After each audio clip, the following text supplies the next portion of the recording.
Bonjour Émilie. Bonjour, C'est la Coupe de la Ligue, c'est ça?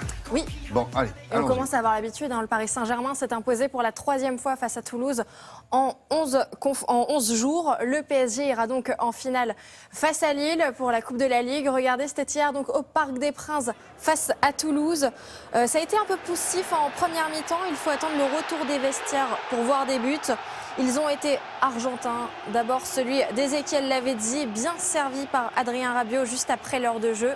7 minutes plus tard, Angel Di Maria, regardez-moi ce chef-d'œuvre, superbe frappe de l'Argentin. On ne s'attendait pas. Beauté. C'est magnifique, hein. On ne s'attendait pas à un geste comme celui-ci parce qu'il a été un peu éteint en début de rencontre, Di Maria. Quelle et finalement, bah oui, il a ébloui le Parc des Princes. Est-ce qu'on peut encadrer des choses comme ça? Non, on ne peut pas. Oh, c'est dommage. Si ce serait possible. Qu'est-ce qu'il y a dans les tribunes là? C'est qui lui? C'était ses coéquipiers qui n'en revenaient pas. Ah, d'accord. Et Toulouse aurait pu réduire le score à la fin sur pénalty. Mais non, victoire du Paris Saint-Germain 2-0. Le double tenant du titre affrontera Lille en finale le 23 avril. Et Paris tentera de remporter l'épreuve pour la 6e fois de son histoire.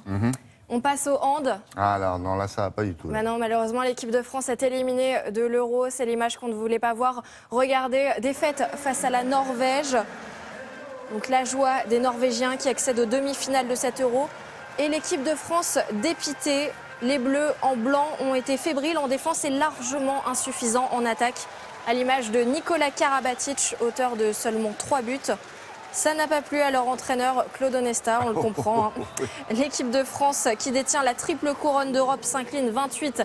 Ah non, vraiment pas content. Et n'atteint pas le dernier carré de la compétition. Grosse déception donc, la Norvège accède aux demi-finales pour la première fois de son histoire.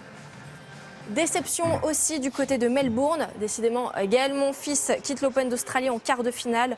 Il n'a pas démérité, mais il est tout simplement tombé sur meilleur que lui. Le Canadien Milos Raonic s'impose en 4-7. Il affrontera en demi-finale Andy Murray, vainqueur de David Ferrer, en 4-7, 3h20. On vient de l'apprendre, Serena Williams est en finale de l'Open d'Australie. L'Américaine s'est imposée en 2-7 face à la Polonaise Agnieszka Radwanska. Elle affrontera soit l'Allemande Kerber, soit la Britannique Konta pour un 7e titre. Les championnats d'Europe de patinage artistique ont débuté à Bratislava.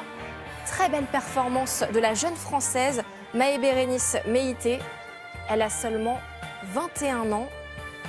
Elle est à la 8e place dans le programme court. Et celle qui est en tête de la compétition, c'est elle, Evgenia Medvedeva. Elle est russe. Elle a seulement 16 ans. Elle était championne du monde junior la saison dernière. Et elle est championne de Russie depuis quelques semaines. Chez les hommes, le triple champion d'Europe, Javier Fernandez, c'est lui. Il a passé pour la première fois la barre des 100 points lors du programme court des championnats d'Europe. Et donc, il est ultra favori pour devenir le premier homme à gagner 4 titres européens de suite. Et sachez qu'aujourd'hui, Guillaume Cizeron et Gabriela Papadakis entreront dans la compétition. Et on termine avec par de très belles images en Norvège, c'est du parapente.